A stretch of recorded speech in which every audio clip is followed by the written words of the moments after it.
Mottavino this week for your Red Sox. Oh, well, you know, we gave so much to the Dodgers. We got to get a little something in return. Kurt, do we have a patriotic song for today? All right. Ladies and gentlemen, here for the singing of our national anthem, accompanied by the President's own United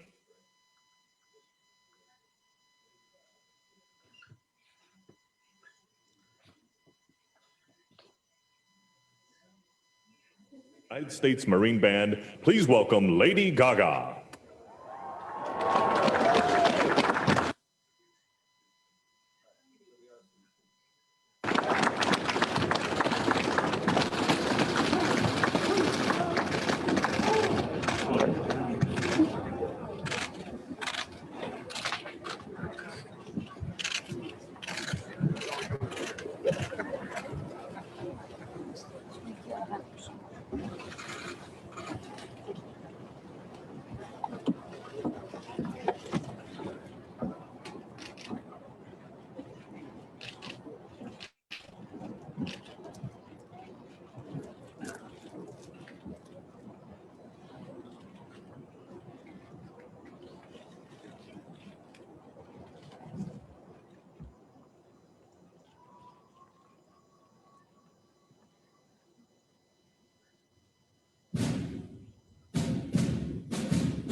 Broad stripes and bright stars through the perilous fight.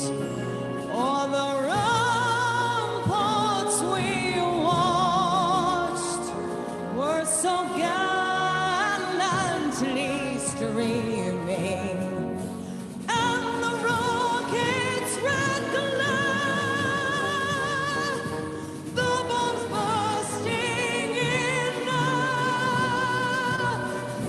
gave proof through the night that our flag was still there. Oh, say does that star-spangled banner yet wave on the land of the free and the hope of the brave.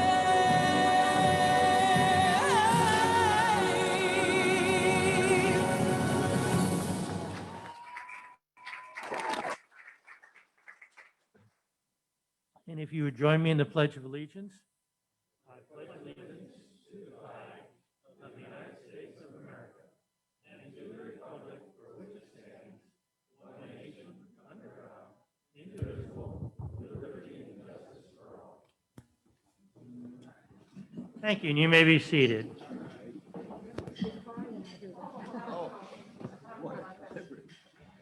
And thank you, Kurt, for bringing Lady Gaga to us. I know the membership committee was concerned that we can't recruit younger people unless we're a little more hip, so.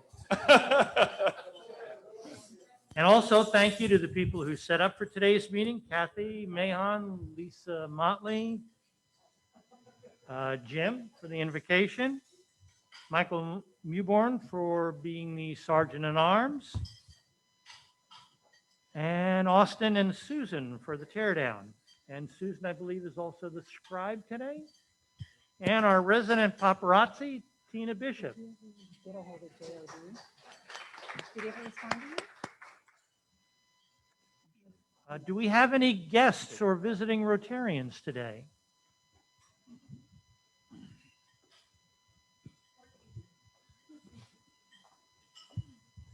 I'm going to go in between them.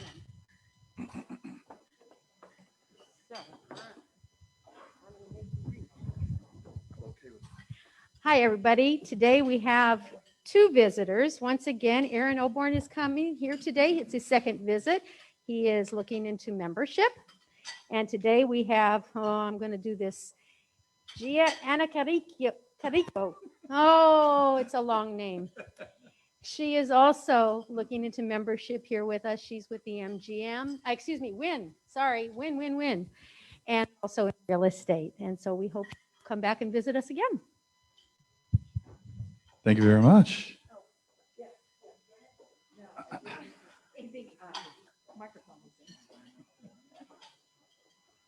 And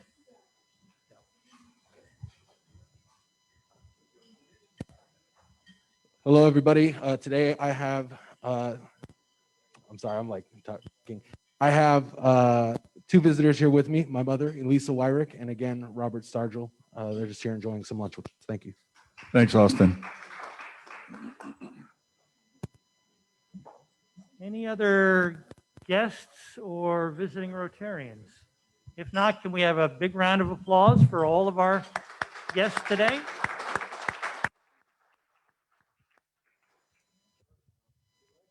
And Mike, if you could take the microphone over to John Williams, we'll pick on him today for the Wheelchair Foundation rather than Jim Hunt.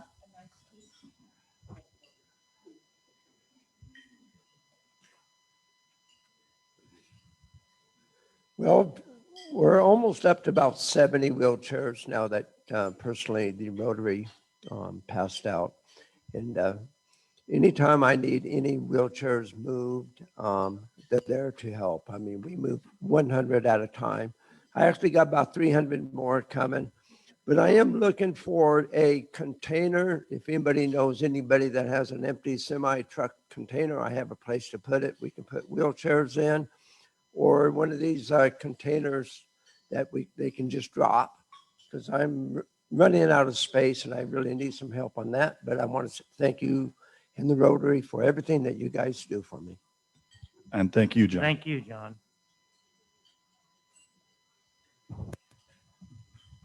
And if you could bring the microphone over to Dan Adamson. Dan wanted to tell us about some new Tiberti Fellows. Yes, and I don't have the, who's on the, Oh, do you have that?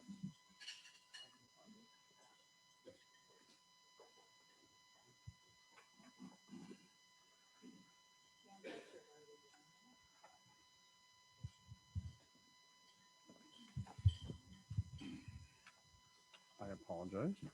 well, you know what?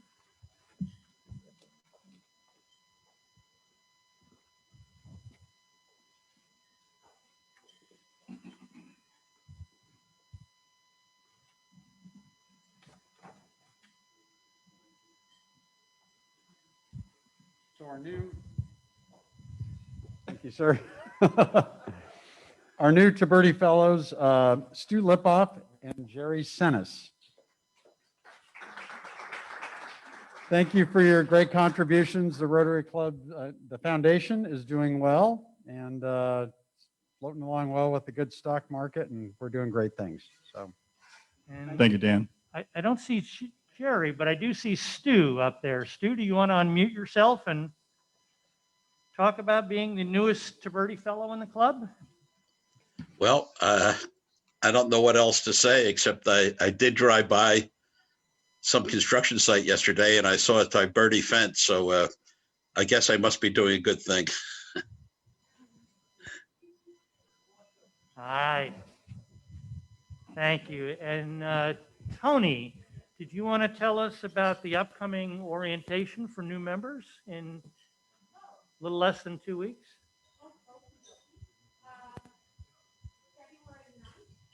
To 8:30, hello. I thought I was projecting automatically. We are going to have our orientation. It's going to be at a vacated suite in an office building. Tom Thomas has been gracious enough to provide the space for us, so we'll be able to socially distance. We currently have 7 new members and some that did not make the last orientation that will be attending. Each of their sponsors are going to be there, and we have potentially 3 new members, depending upon what happens in circulation that ends on Sunday. So we could have 10. There will be an email going out to the club at large once we know exactly the who, what, when, and where. So keep it on your list, because I think we'll have enough room to accommodate more than just our inductees and their sponsors. And Thanks again, Tony. that event is open to anybody who wants to come and welcome our new members.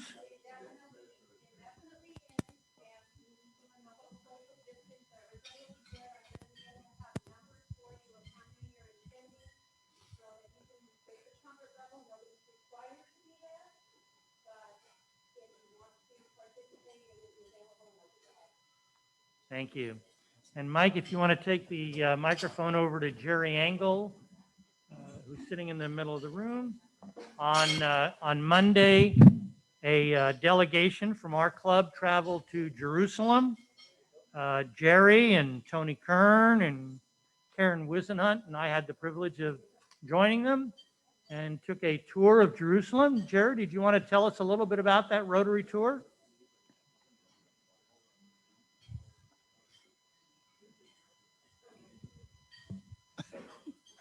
Well, I've been to Jerusalem a few times before, but never did I have such an education. It was an outstanding presentation by a very talented guide who did his homework.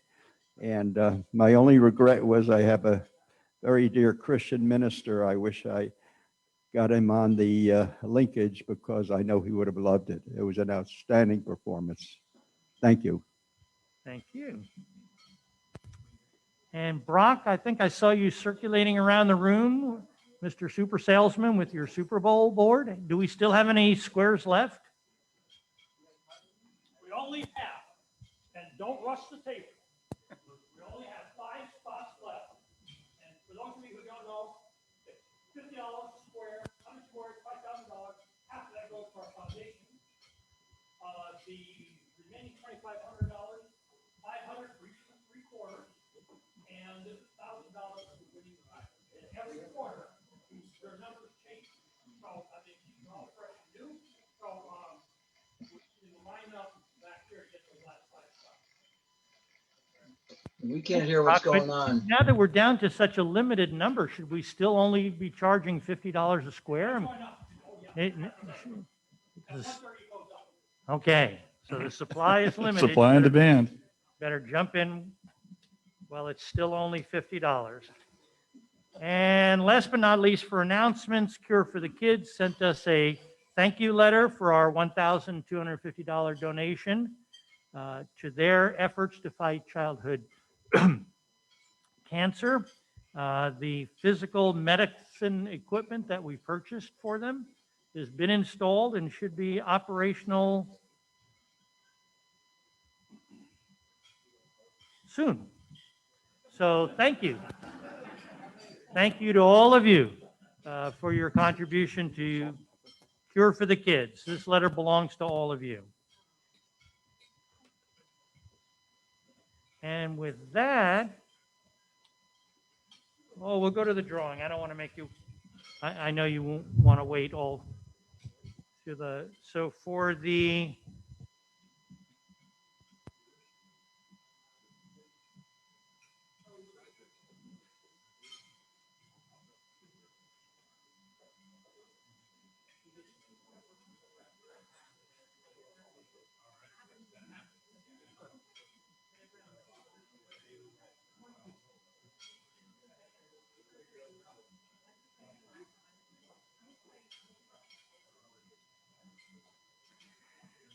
so for the chance to draw for the Joker, it is somebody in the room. 5310060.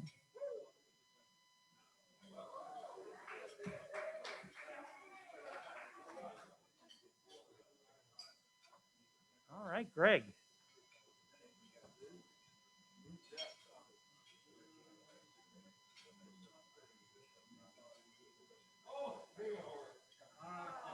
Here. You get the consolation prize. Thank you.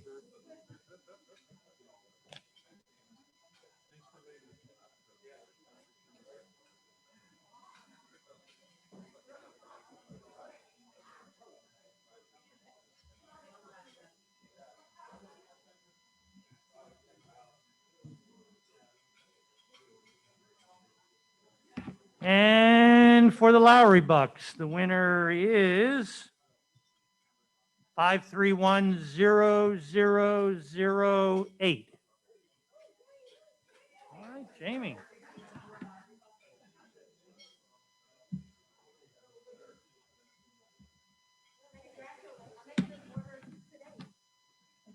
There you go. There you are.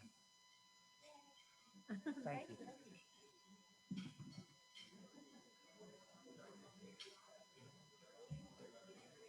Now enjoy your lunch. We'll have a speaker, guest speaker at 1 o'clock.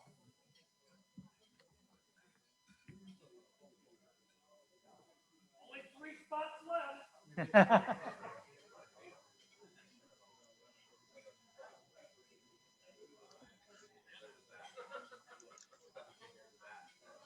I didn't think Lady Gaga was going to make it down the steps with what she was wearing.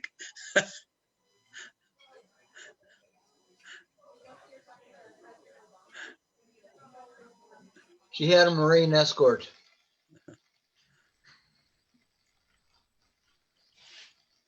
That was quite a dress, quite a skirt. Wow. I don't know. I just wasn't too big on the on that outfit. I thought, but she always does that. Even in Vegas, when she'll do the show, she always has these really interesting outfits. She sure does. That was pretty tamed down for her, though, actually. Oh yeah. It was very cold, that's why. I haven't been to any one of her shows. So what is? I've been to some shows with Cher, and she walks out barely covered up. Yeah, yeah. This is why I've been on mute the whole time. What was that? That's my floor that's been out of whack since Thanksgiving. They're finally got time to come in and redo it. So. Oh, very nice.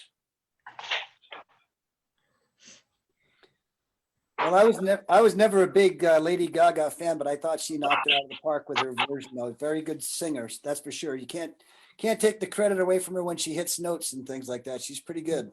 Yeah, the voice is good. I guess the part of the act though is more than just the voice, right? Usually, yeah.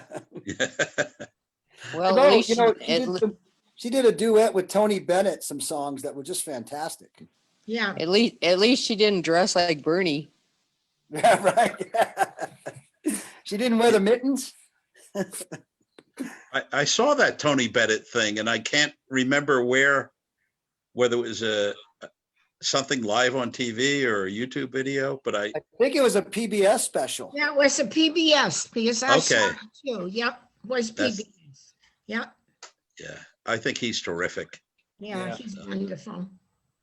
Lady Wonderful. Gaga also has a documentary that I've watched, and I was particularly surprised at how personal and caring she is with all the people that work with her. That was good to see.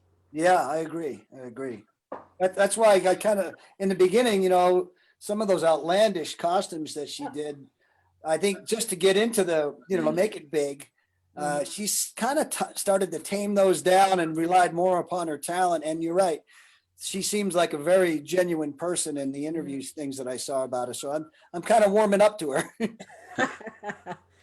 Yeah, the show business, you got to do what they tell you to do. Right. It's in the contract, so they have to, of course, agree to the contract. But it's either sometimes it comes down to, you either sign the contract or don't. You have to agree to these things. Well, and even with a great voice, in today's world, you got to be something different. You got to have some kind of a different appeal that gets people's attention, and she sure did that. Yeah, yeah. What's amazing to me, at least during my lifetime, is to see how the business of recorded music has kind of changed, where the business at one point was selling record albums or individual singles, and then it moved to CDs, and now it's pretty much you pay by the song on a on-demand basis. And I did a lot of work on anti-counterfeiting technologies to prevent you from copying CDs. It doesn't make sense anymore when you can buy the song for less than $1. It's just not worth stealing it. Uh, so, so no one's counterfeiting the stuff anymore. Yeah. The business has definitely changed, you know, now with all internet, the way that someone can become successful from the internet. I don't know if you guys watch, there's a show called The Big Interview with Dan Rather.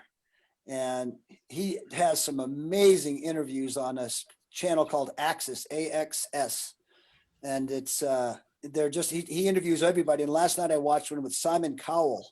And it was kind of interesting because how he's been a producer and a promoter of entertainment and things for so long. And how he said the industry has just changed, where you used to have to go to the networks to make someone successful and everything, or these big record companies. Not anymore. They can do it from their own living room on their laptop. And if they get the right attention, all of a sudden they're literally not even an overnight success. Within hours, they can become a success. It's crazy. Yeah. Yeah. And they found different ways to monetize it too, because when they get a lot of hits to their YouTube video or whatever else, they get a percentage of the advertising that ends up going on it. So, you know, without having to, same thing with book publishing too now. You know, you can self-publish your own book and stuff on Amazon. You don't need to go to Simon and Schuster or anybody like that. They'll print it, bind it, and ship it on demand to anybody who buys it. Wow. Yep. Yeah, I have a colleague who retired from engineering, and he started writing these novels. He's got 4 of them that he was publishing through Amazon, and one of them was a really big hit, and he's pulling in a couple $100,000 a year now in book sales. Good. And never having gone through to a you know, a major publisher. Wow. You send them the manuscript, and they have an AI engine that looks through it to find cover art for the book cover, suggest it to you, and they don't actually print them until somebody orders them. They print them on demand, put it hard copy, or they download it as an Amazon Kindle book. You can get it either way. And then you've also got the audio as well. Yep. Audiobooks. Yeah. Yeah, funny. The audiobooks, I've been getting a bunch of them through our library. They have a not the, maybe the Clark County Library does too, but I've been using my card for Newton, Mass. They have an app called Overdrive, which you know they didn't create, but apparently Overdrive sells the idea of the library subscribing to them, and they maintain this, and you can download it. You can play it on your phone or your tablet or your PC for like 30 days, and then it automatically expires. So it's basically it's a loan, like a library loan, but zero cost, and they got everything. Everything on the New York Times bestseller list is there. Wow. Wow.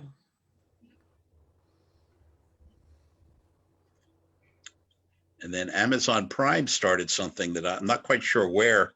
I'm just sure when they started it. I only noticed it recently, but for a while, if you were an Amazon Prime subscriber for getting the discount shipping, they also gave you access to a small number of movies, not a very big library, that you could watch for free rather than pay per view. But now they're allowing you to download a lot of them and put them on your tablet. And I think that you don't need to be online to view it. So the whole idea, I think, is if you're taking an airplane trip or you're going somewhere where you don't have an internet connection, you can download the movie and take it with you. And again, it expires like 30 days later. So completely new business models that never existed before. Unbelievable. Unbelievable.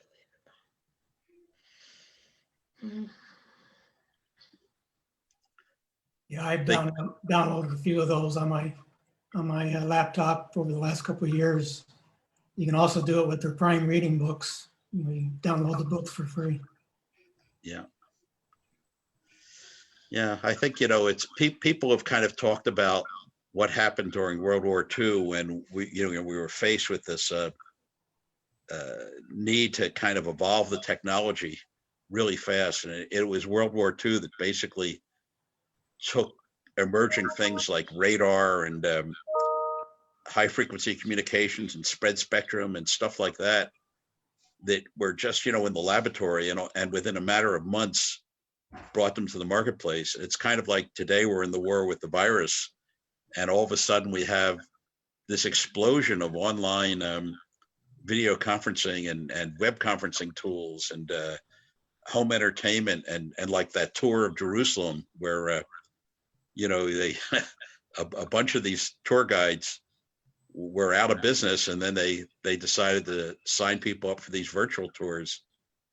We've taken a few of them where you pay like $50 for the right to get on them, and there was a tour in Scotland, another one in Czechoslovakia, another one in Prague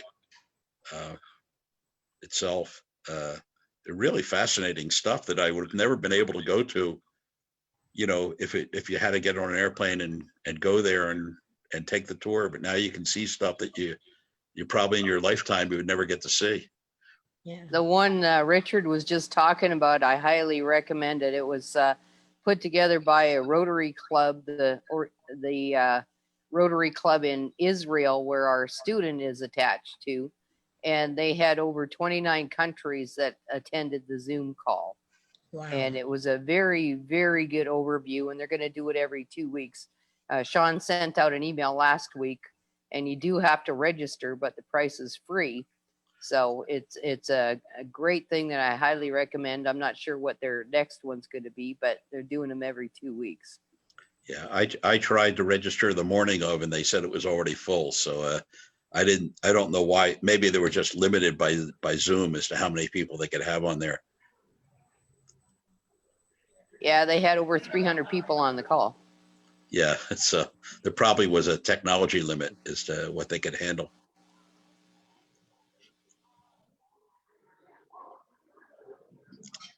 What I think is really cool is I think it was Kim who was organizing this wine to water thing at home, where you order the wine ahead of time and they send it to you.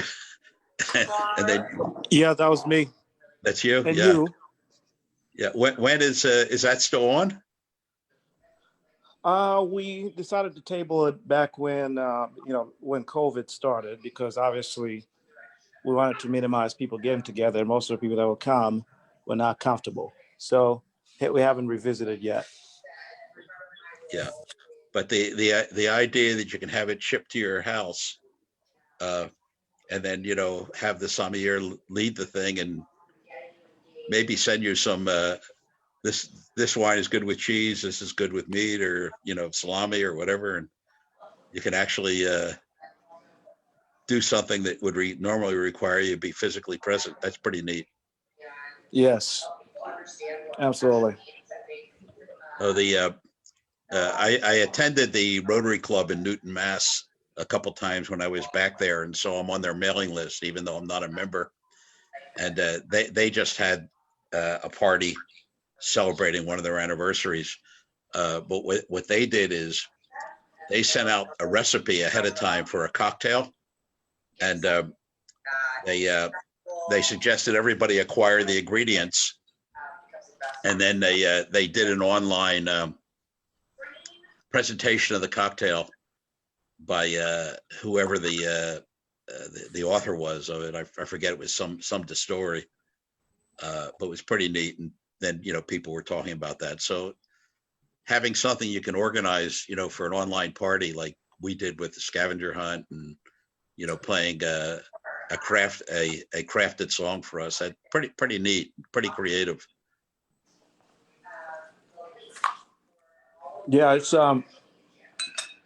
we did a lot of Zoom happy hours and things like that, just like we did with Cigar Social, Virtual Cigar Social. But I think at some point people get tired of you get that Zoom fatigue, even though it's social, because we're doing these things so many times in everything that we do, business wise or just socially. Like, good grief, another Zoom meeting. So I think that was part of why we kind of say, well, let's just wait. But I think we're getting back to quote unquote normal.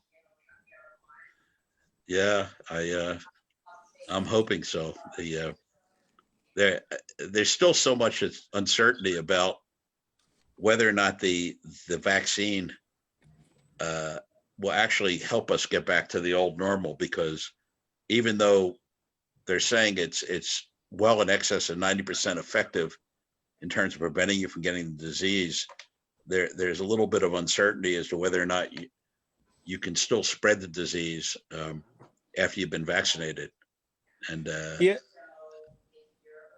I think this is ridiculous. A ridiculous thing being pushed by companies that want. This is just me that wanna sell more vaccines or what have you to keep us going in this crazy. I mean, think about it. We have the flu shot, we have typhoid shots, vaccines, and typhoid is still there. Meningitis is still there. It still kills a certain number of people. But I find it comical that our response here in the United States is worse than what third world countries are doing. I mean, third world countries, I think I shared before, Tanzania, where my family's from, they're fully open. They wear masks and they take precautions, but they're fully open and their economy is functioning. Meanwhile, we're pushing this narrative that, well, we got, even if you wear a mask and even if you're vaccinated, you got to wear a mask. You always have to wear a mask. You always have to do this. I'm like, come on, guys. I'm tired of it. yeah, I think If it I is. If I go and get jabbed to get my vaccine, leave me alone. Yeah, it's just that you what you really want, though, is you want a very large percent of the population to get it, because it can mutate, and so unless you actually kill the virus by having herd immunity, and it's still circulating in the community, it could eventually come back, so that people who've been vaccinated are no longer fully immune. And that the tragedy, I think, is that the governor had months of warning that this thing was coming, and he could have crafted a few simple laws and regulations that would create incentives for people to get vaccinated. I think it should be a condition, mandatory condition, of getting a state license for anything that you have vaccinated. So whether you're a hairdresser or a teacher or a government employee, they also could have passed some legislation that gave people safe harbor, gave employers safe harbor to be able to fire anybody if they refuse to get vaccinated. As it is now, if you try and lay somebody off because they refuse to take the vaccine, you have liability for some employment action. They could have done a whole bunch of things that would accelerate the adoption of it. And as it is now, 20% or something of the healthcare workers are refusing to take it, even though they're eligible, and that's horrible. Yeah, it's interesting, but I just, every time I watch what the foreign countries are doing, like seriously, I mean, you couldn't have found a more bungled, mess. And then, they're talking about, well, they're going to increase their order to 200 million of the two drugs, vaccines. But I'm like, well, everybody's forgetting that the Trump administration purchased $1.5 billion worth of AstraZeneca drug vaccine, which has not been approved yet in the United States, but is approved elsewhere. So if FDA would go ahead and bring that in line, we got 300 million units available to the United States. So we could have enough, enough to cover everybody in this country, like in a month. Yeah, it's kind of crazy. I think what people are kind of looking back over history, and they remember this horrible situation with a tranquilizer called thalidomide. I don't know whether you've heard of that, Kim, but that's the thing that created the protocol that the FDA currently follows. And this was a drug that was widely used in Europe as a tranquilizer, and it was very safe and very effective, except for pregnant women. It caused horrible birth defects in children and pregnant women. And because it had been tested, in the general population, but not specifically with women, they didn't know about this birth defect issue. So now the FDA has got this onerous protocol that we're practically the only country in the world that follows it as a result of that debacle with thalidomide. And I don't know that it serves us well that we have that protocol in place. Yeah, no, I've not heard that before, but it's interesting. I mean, people like me who haven't had children are worried about, well, so if I take this vaccine, is it going to impact, my ability to become a father or things like that? But because that data is not available, right? Because the vaccine is still new. You don't know what the lingering long-term effects will be. But I do think for the sake of, I mean, like in my profession, for the sake of what I need to do, I need that vaccine needs to circulate so we can get back to do our business. Yep. Yeah, I think I think what most people don't realize, and I didn't really realize it until I got the shot and they handed me like a disclosure piece of paper. It says right at the top saying this vaccine that you're getting is not approved by the FDA for general use. You're getting it under an emergency use authorization only, and there could be risks associated with it. And that was right on the piece of paper they handed me when I walked in the Encore that I had to sign. So apparently this has not gone through the full FDA protocol that normally it would go through. But Yeah. I get your point. Sweden and Florida are two places where they pretty much left the economy open, and the death rate there is lower than it is in New York and LA. So, well, initially it was high, but then as again herd immunity spreads, then it becomes lower. And obviously, I mean, I look at what Gavin is doing to decimate California, and then you look at what Ron is doing in Florida. You say, okay, somebody tell me something here. yeah. Well, Newsom, people were speculating because he's in the middle of a recall, is all of a sudden opening the spigot to try and deafen the recall, even though nothing has really changed there. In fact, things are actually getting worse. But he's opened it for indoor dining and opening schools and a bunch of stuff that he, a few months ago he said you couldn't do. So, well, I mean, yeah, I mean, when you listen to Fauci and other experts, they tell you dining and all that accounts for a very tiny percentage of infections. It's actually better for kids to be at school because even if they get it, they'll shake it. Then, I mean, Fauci himself tells you that. Dr. Birx tells you that. And so, oh, no, our situation is a lot more severe. So we'll shut down Disneyland. We'll destroy Anaheim. Yeah. Because this virus is just so deadly that it is better for business, for community to be permanently destroyed. That's the part where, they kind of lose me with any of the arguments. Yeah, I know. And Disney World down in Florida is open. And so like, why can they be open and the one in Anaheim not, The one in Shanghai has been open. The one in Shanghai has been open for many moons. And yet, yeah, it's, if we had the big plague, or if we had World War II right now, I don't think we as a country would survive, because we're so afraid of stuff that, I mean, sometimes I feel if the Germans were marching in New York City, they'll just say, okay, we give up. We'll speak German.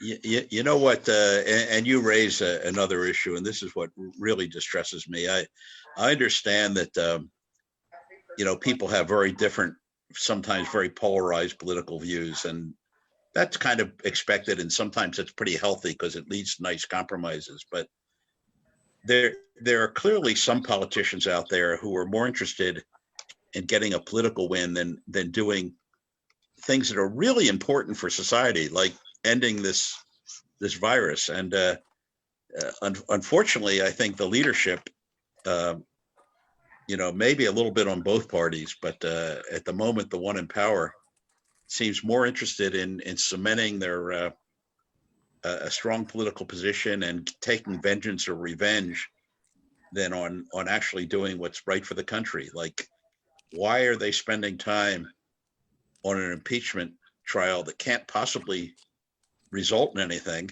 and taking it away from dealing with COVID relief and with all the other issues facing the country? It just really saddens me that we've allowed those people to stay in power, and that they haven't been sanctioned. Oh, I agree with you. I think it's failure of our entire political system. I don't care, Democrat or Republican. When Republicans are in, we're going to pursue very, very radical agenda that fits one side. Democrats come in, we're going to do the same. And until we change the system of these two parties, I mean, we're worse than a third world country right now.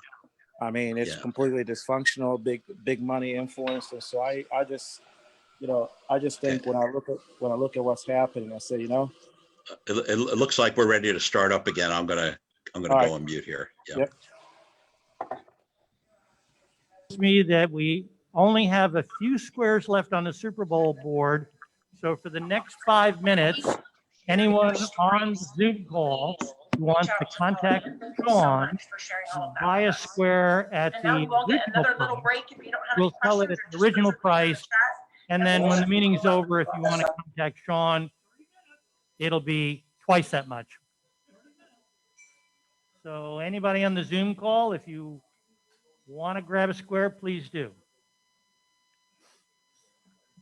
And it's my pleasure today to introduce our guest speaker, Tyree Gray.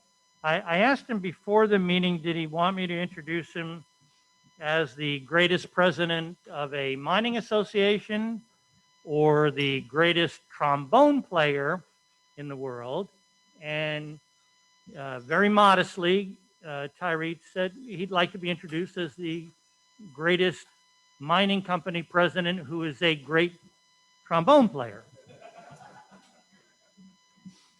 His bio is on the front of the wheel. I've known Tyree for a number of years. He is an amazingly adept person. He is a person who gets things done without leaving fingerprints. I mean, he just gets things done effortlessly, and you have no idea how did that happen? How did it happen so well? But I'm going to let Tyree tell you how it happened so well.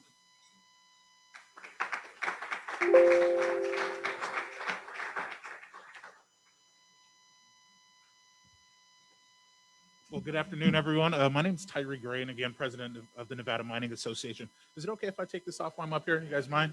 All right, thank you so much. Look, I see a lot of friends here, so hello to everybody that I know, and if I don't know you yet, pleasure to meet you and look forward to being friends with you.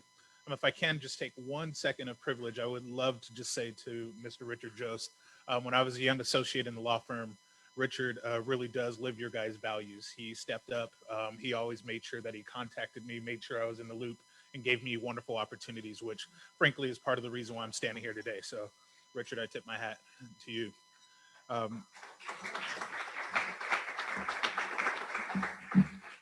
Now, so mining in Nevada, I am usually adverse to podiums. I am the grandson of a Baptist preacher, so we start at the podium and then we migrate. So I hope you don't mind if I do that just a little bit. But with that, the Nevada Mining Association, again, we are the central voice of the mining industry. And really our mission is just really to unite and educate and advocate. And we do a lot of the public service around the mining industry here in Nevada.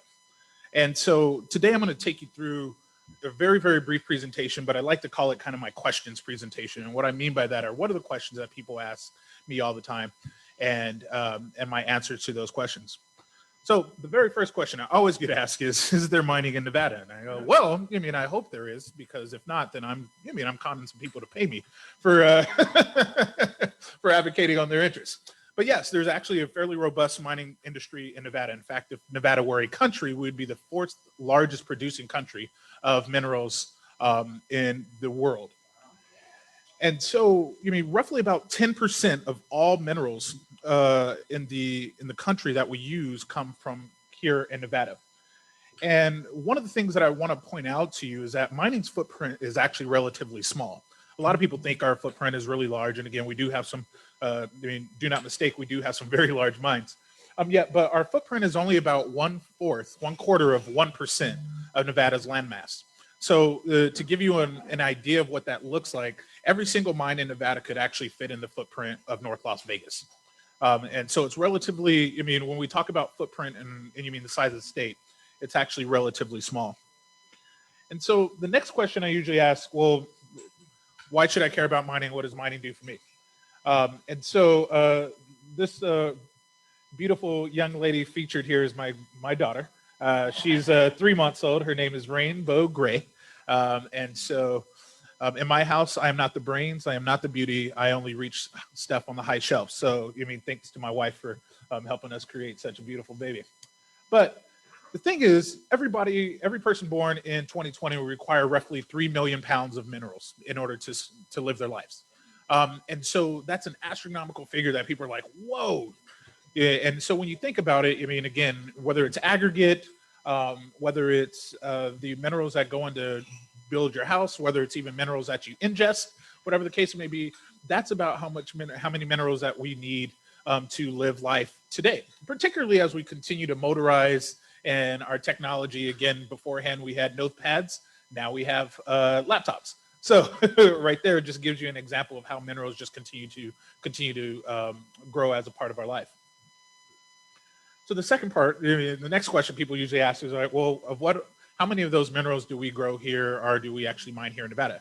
And so roughly about 20 of the essential minerals are what we use here in Nevada. And we'll go through a couple of those really quickly. So gold. Gold gets a lot of attention, right?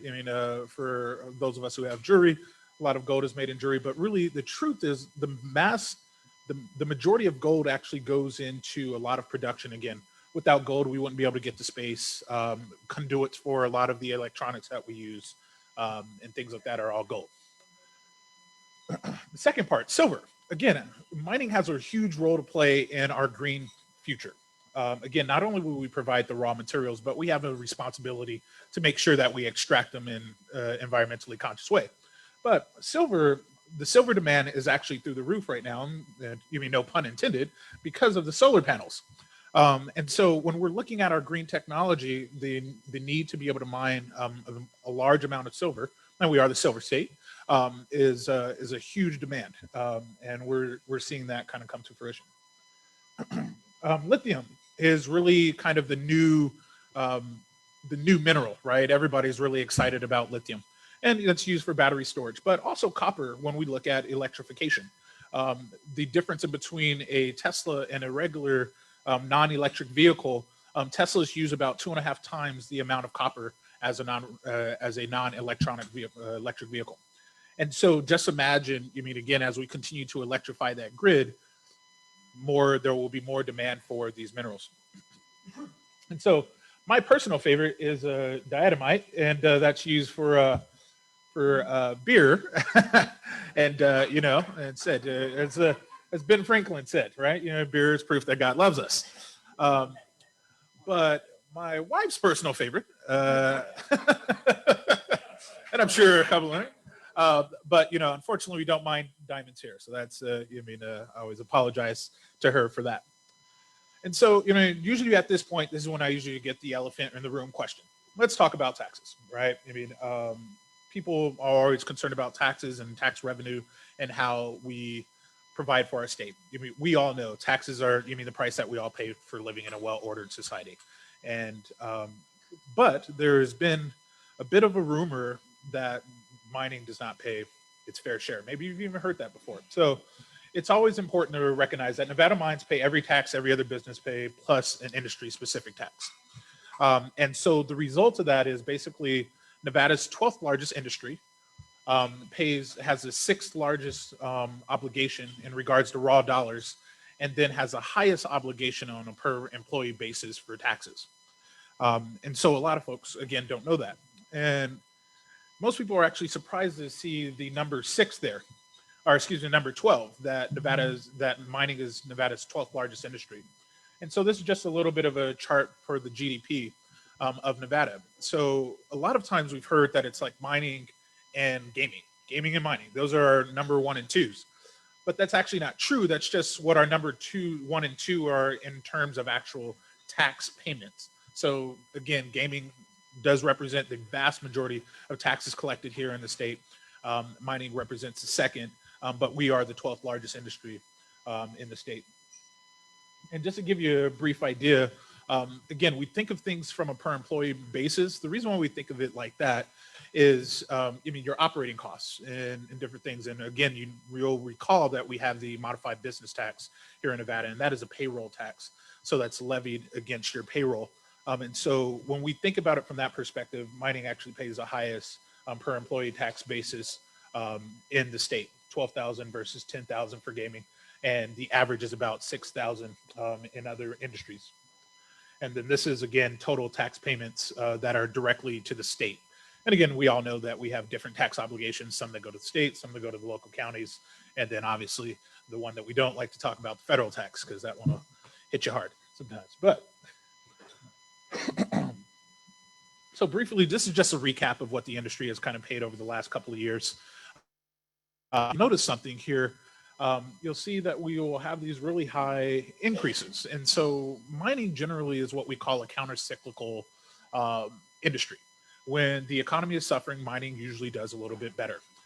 When the economy is actually going strong, mining really kind of just piddles along. And proof of this is what you'll see here, the last economic downturn that we had. Now, mining, again, like everybody else, we pay our taxes 1 year behind, right? So, the 2010 taxes are really for 2009 operating and so on and so on and so forth.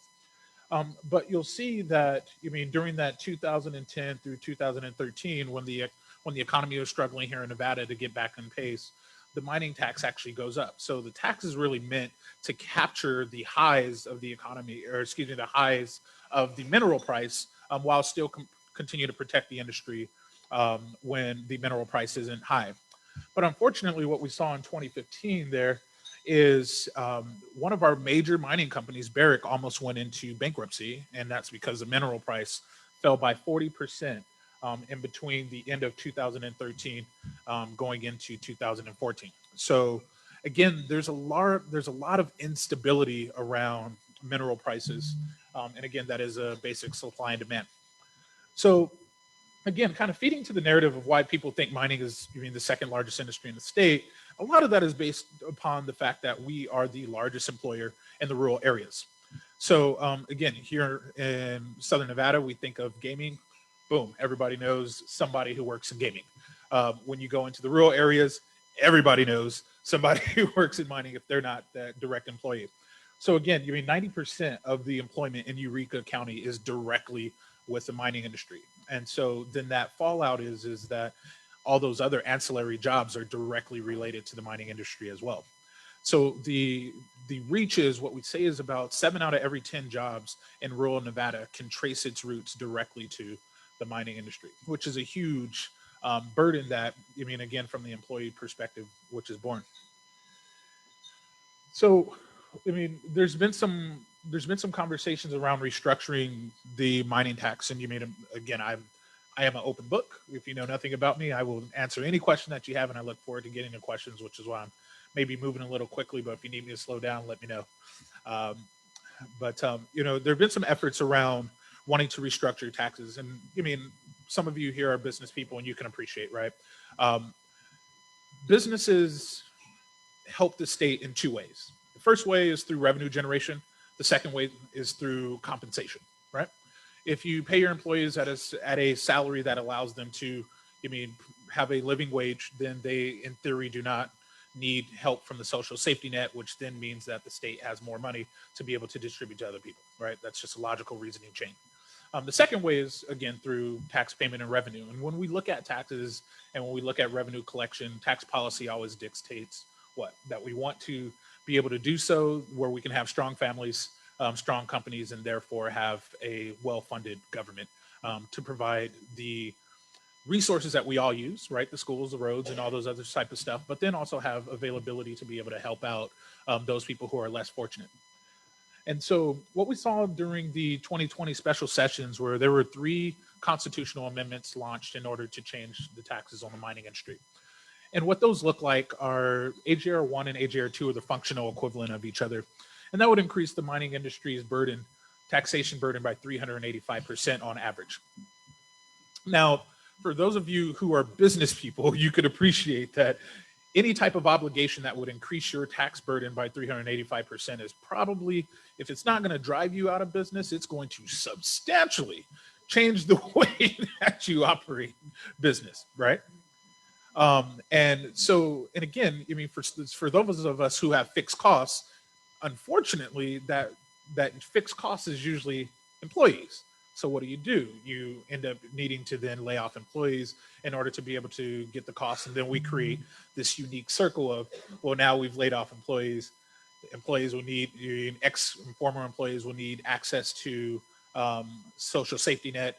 Then we'll have state budgets. And then what does the state do? Go back and raise more taxes. So we just get into this cycle. So it's important that we create actually a good tax policy that says, hey, let's have good tax policy that helps businesses, and businesses stay strong, provide for their employees and pay them living wages, and then therefore the state will then be able to reap the benefits of having employees who are working, our people and citizens who are working, being able to pay for and then have the assistance that we need. The second one, AJR 2, which was called the olive branch, would increase the taxes by 130%. And again, I always liken it to our personal finances. I am blessed. I've had wonderful opportunities, but if you raise my obligations by 130%, the Gray family is hurting, right? And so even when you think about it from a personal perspective and take out the business, there will be pain. And what that pain means is right now, the rural areas are somewhat self-sustaining, as you've seen from the employment charts there.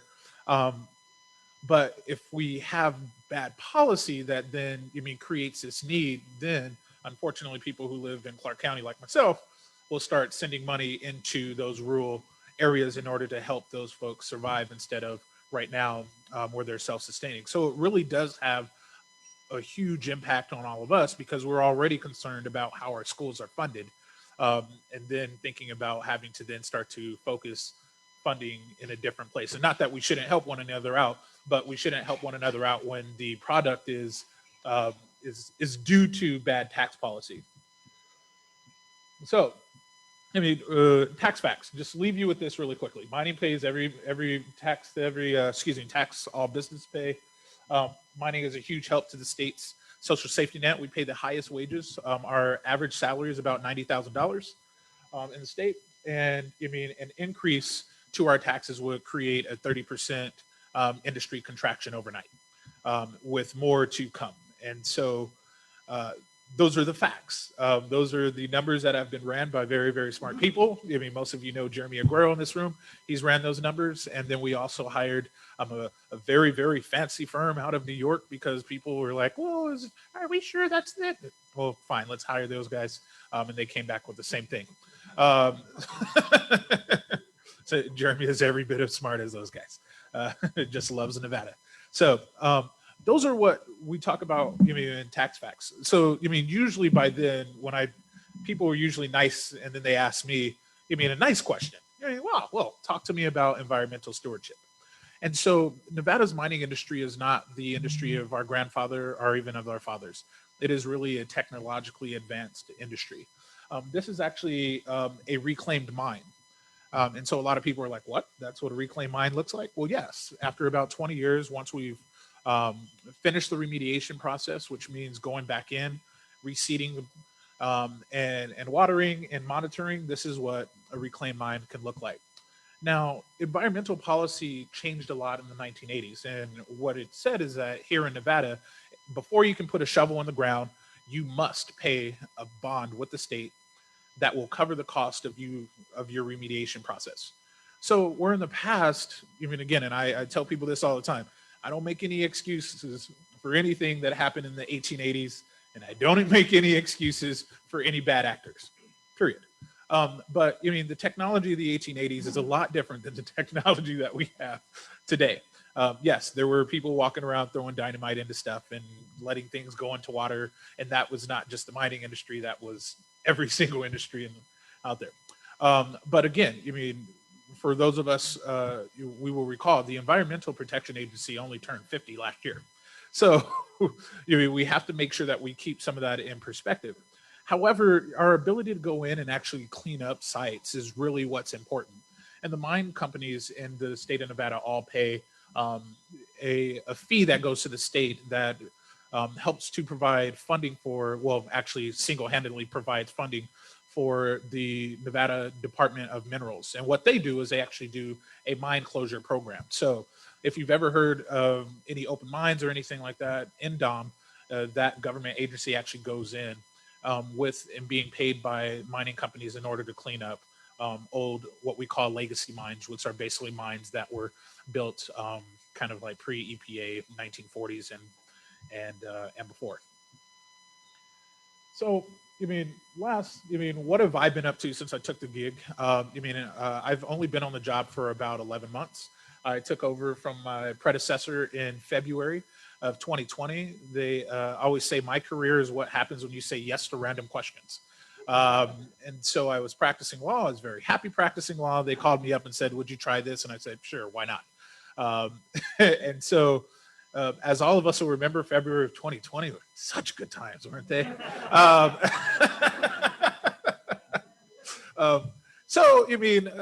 I always tell my predecessor, her name is Dr. Dana Bennett, I assume that she knows the winning lottery numbers, because 2 weeks later, the world started to fall apart on us. However, I always have found that during times of difficulty are usually the best times to think about what your strategic plan looks like, right? Very few of us budget when the pocketbook is full, right? It's a good time. But when things get a little bit tight, you really start to think about what are your priorities. And there are two priorities that really stick out for me. Number one, workforce development, and number two, public outreach. Workforce development, the mining industry continuously is about 400 jobs, 400, 500 jobs underneath where it should be. If we could fill those jobs, that has a 360 impact. A, gets people employed at a good job. B, it gets the mining companies operating at their best efficiency. And then C, it gets additional revenue flowing to the state because of those efficiencies. So that's one of the things that I've really been working on, workforce connections, workforce development, Project 354, all down here in Southern Nevada, trying to figure out ways in order to create workforce opportunities. And then the second is public outreach. Again, most people don't know about mining here in Nevada. And again, that's because we have a large transient population that kind of flows in and out of Nevada. So a lot of people are unfamiliar with Nevada's kind of original STEM industry is what we call it. And so just making sure that people understand what mining is and understand what mining does for you, even when you may not know somebody who directly works in a mine, that supply chain is huge. And one of the businesses that I always call out within the supply chain is Cashman Equipment. Cashman and Ahern, in fact, both of them make equipment. And about 70% of Cashman's sales come from the mining industry directly. And then people say, well, how does that help Southern Nevada? Well, again, a haul truck, which I would love for all of you to see a haul truck, but it's basically a 4-story moving building that can carry up to 3,000 tons 300 tons of earth, if you will. And each one of those trucks costs about $5 million. So when you buy a $5 million piece of equipment, that means you pay sales taxes on it, and that's roughly $400,000. So every single time the mining industry buys a piece of equipment from Cashman, $400,000 in sales tax revenue flows into Clark County. So that 30% decrease, again, starts to actually affect and hurt Clark County if extrapolate that out. So a little bit about public outreach. One of the things I'm really passionate about is education. Look, the truth is we all know that education is the grand uniter. If you can get a good education, you can usually change your station and your position in life. So we've been really vigilant about donating to After School All Stars here in Southern Nevada. If you guys are unfamiliar with them, I encourage you to look them up. They do really good work over there. But we're also, great allies and friends of the communities in which we operate as well. There you'll see a picture of me with the Elko Boys and Girls Club. And then on the right, that's with the Eddie House. And in Reno, if you guys are unfamiliar with the Eddie House, they do teen homelessness outreach, and they provide living for them. And I just kind of harken back to when I was 15 and 16. Those were awkward years anyway. Hopefully I've somewhat grown into my ears and head.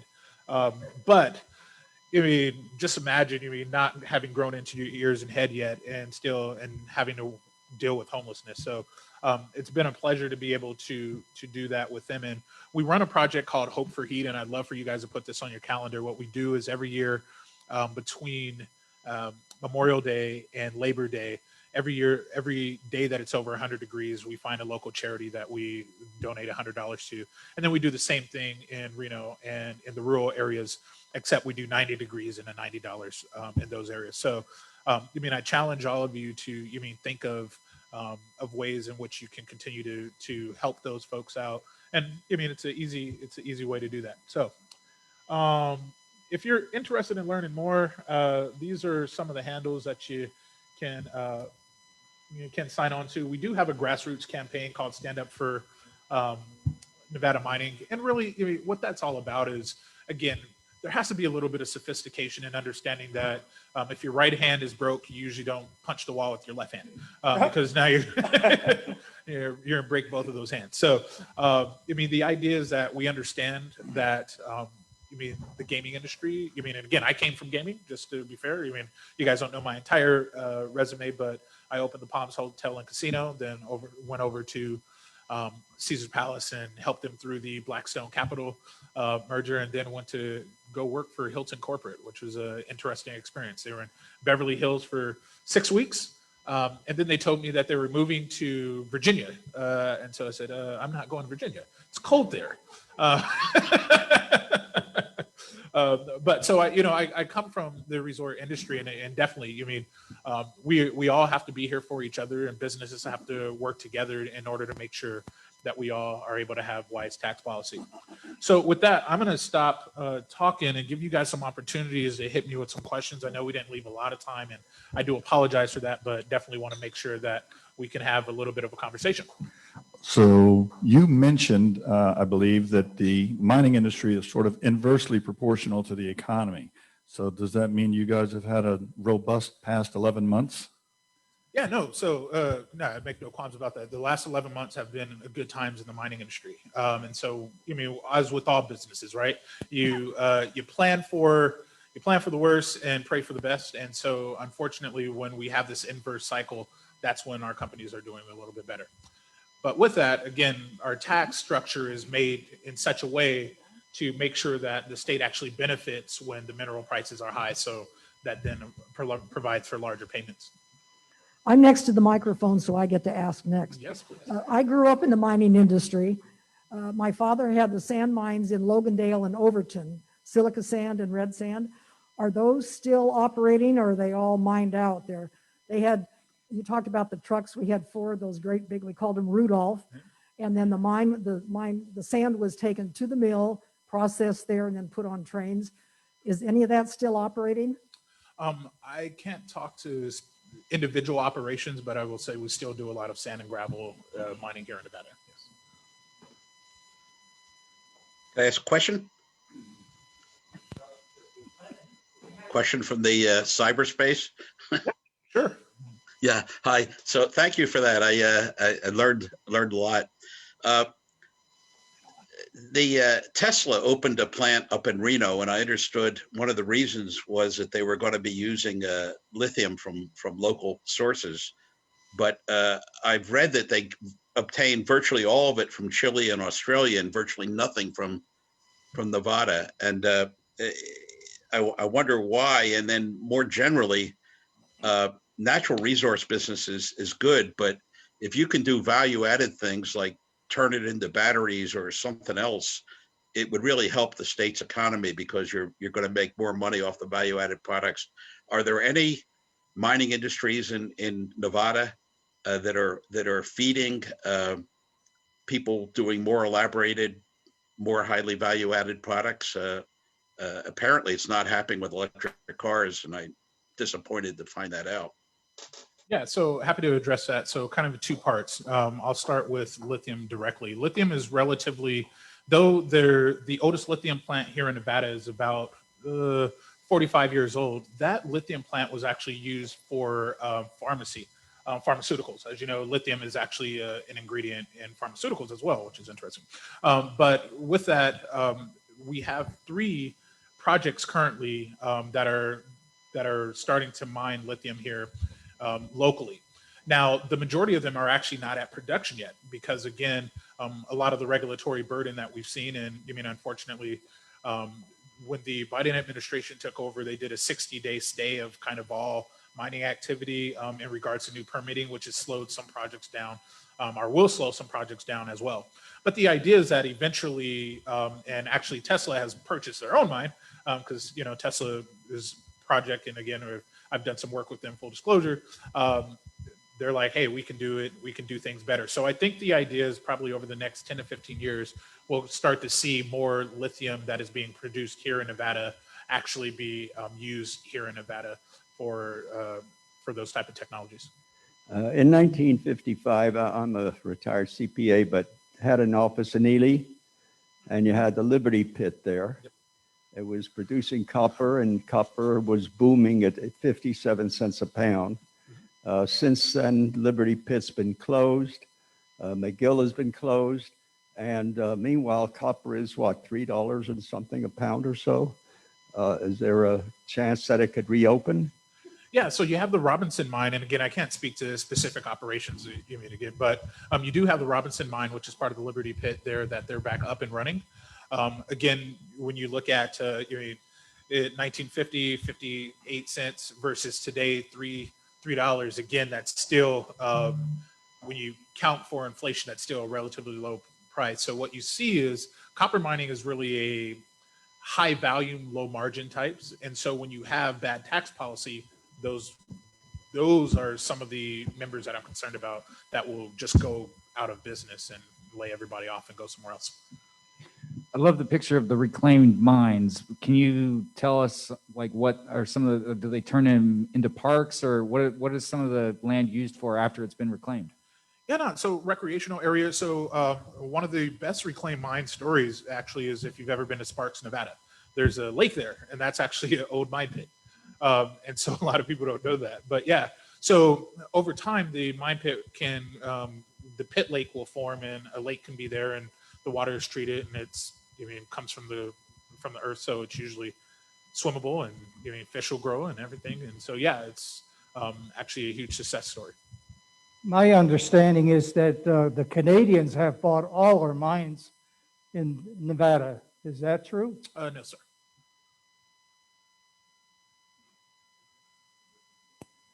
How competitive are we tax-wise with other states? Yeah, so with other states, we stand about middle of the pack in regards to mineral taxes. So our tax is basically a flat 5% tax on the net. Most states will have a modified net tax, and what that usually means is, and when we say net, we only mean cost of extraction. So that doesn't actually count cost of doing business. So marketing supplies and all that other type of stuff, that actually doesn't go into our net. It's just literally how much did it cost you to find it, dig it out, and those are your costs. So we're about middle of the pack, but this would make us the worst in the world by far. Yeah. Thank you. What's the capacity for future mining in Nevada? Is it growing? Is it capped? Is it where we? So no, that's a great question. So the truth is, again, 1/4 of 1% of land is mined on. So I mean, we have a lot of capacity for growth. To your question, you did ask about, I mean, Canadian mining. So there is actually a new project that just went on in between a partnership in between Canada and Nevada, and it's called Mine Connect. And there's a desire to get more mining here. the thing is, when we think about American mining, most people think of, they don't think of hard rock mining, and that's a very different type of mining. Most people think of coal, and that process is very different. Coal, you grab it right out and it's ready, you put it in a bag and somebody uses it. And so there's a little bit of a difference of how that works. And so there has been some efforts to continue to grow the mining space through GoEd, and frankly, I mean, the demand is there. So if we could see, I mean, a doubling in the size of Nevada's mining industry, that would really be helpful to, I mean, not only the world, but really to Nevada citizens directly as taxpayers. You've had a great presentation, and we really appreciate you being here. I had the privilege, 3 or 4 years ago, to tour the mines.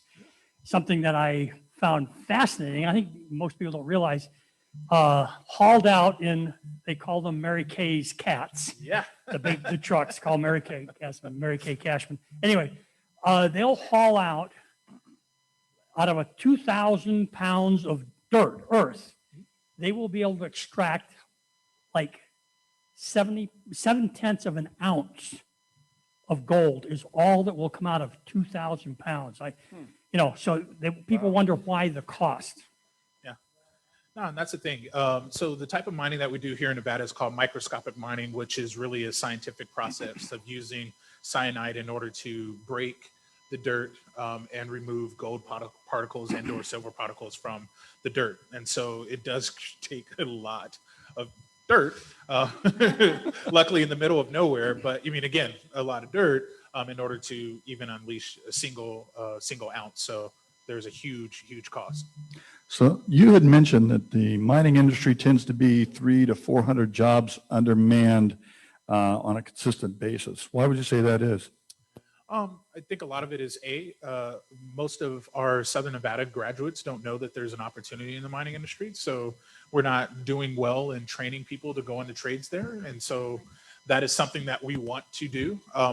We did an analysis of our workforce, and about 10% of our workforce come from, we're already 500 jobs underneath, but then 10% of our workforce, about 1,800 people come from different states in order to come in and work in Nevada. So, I mean, that's 1,800 people who are making, close to $100,000 who are then taking that money and taking it somewhere else and not actually investing in our local economy. So if we can train the workforce, then we would actually have that workforce to be here and have those 1,800 people be citizens here and actually investing and buying houses and buying products at the store. Okay, I have 2 questions now since the educational thing. So there are trade schools, and I mean, I don't know if this is common. I'm not from Nevada and I didn't go to high school here, but is that a part of, I know that they teach welding, and so is there like a vocational school that, kids can go through in high school, like we call them VOTech where I'm from. Yeah, no. Is that a common thing here? So we do have vocational schools. The problem is that mining has not been highlighted in those, and that's something that I'm working to fix right now. And how do we, so education wise, how do we get, I guess you said your big thing is advocating and getting the word out. And then you mentioned these 2, I think there were jurisdictions, or AJ 1 and 2. Yeah, AJR. And you gave 2 options of taxes increasing. One was over 300, one was 130. Is that something that we vote on, or is that something that the state government just levies onto these companies? And how do you prevent that from transpiring? Great question. I promise you I did not plant her in the audience. So these joint resolutions I discussed, those are something that would go to the ballot if the legislature were to pass them for a second time. If the legislature passed them for a second time, they would be on your 2022 ballot. And so each one of us who are residents here would have the opportunity to cast our vote there. But around, the education component really is about turning, again, we have in Southern Nevada, we have, I should take that back.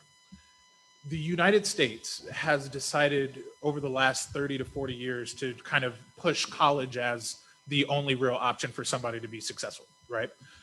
And the issue with that is a lot of then college graduates now have ridiculous amounts of student loan debt to the tune of multiple trillions of dollars that they're not able to pay off, right? And so making sure that people understand that there are different ways to make $90,000 a year. I wasn't making that when I was working in hotels, but to show that there are different ways to earn a living wage that doesn't necessarily mean just going to college is imperative. Hi, Nikki Bates with Vegas PBS, and we have an initiative called American Graduate, which highlights pipelines, the needed jobs that we need to get kids into that do not require a four-year degree. Require education, but not a four-year degree, and that is the focus of this initiative. We would love to connect, and what we're doing right now is doing virtual field trips for kids, and we work very closely with the Clark County School District. We do the virtual field trips. We show kids exactly what you're talking about. You can make $90,000, and we put that right into our high schools. That info goes right into the high schools. No, definitely. So familiar with the Jobs for American Graduates, and you mean Ken Ross, one of the mines in Battle Mountain, actually sponsors that, sponsors one of those programs, sponsors one of the schools. And so, look, we're happy to work and partner with everyone. I mean, again, as public outreach, the idea is for somebody like me to get out in front of you and let you know what we're doing. You guys will go and spread the word to people. The Nevada Mining Association is a great resource. We have virtual mine tours, so we can even take people on virtual mine tours. So I think that's my time. I don't want to get the hook and have to that's but appreciate you. So I'm sorry to cut you off, but I've been told that the entire Lowry staff, when they heard what the mining industry pays, has all left. And they're driving up to Elko. So before you leave today, we all need to go back to the kitchen and wash the dishes. I think you had more questions today than any presenter we've had in the recent memory. So we don't give you a trinket to put on the shelf to collect dust. Okay. Instead, we buy a meal for a veteran in your name. Wonderful. Thank you. So I appreciate that. Look at it. Thank you. You did a great job. Appreciate you. Thank you for the invite.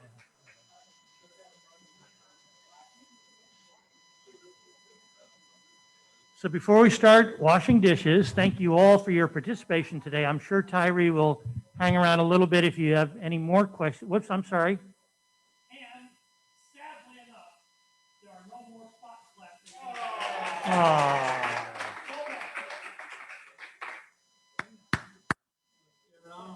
Thank you. Thank you. So with that, thank you all for your attendance today.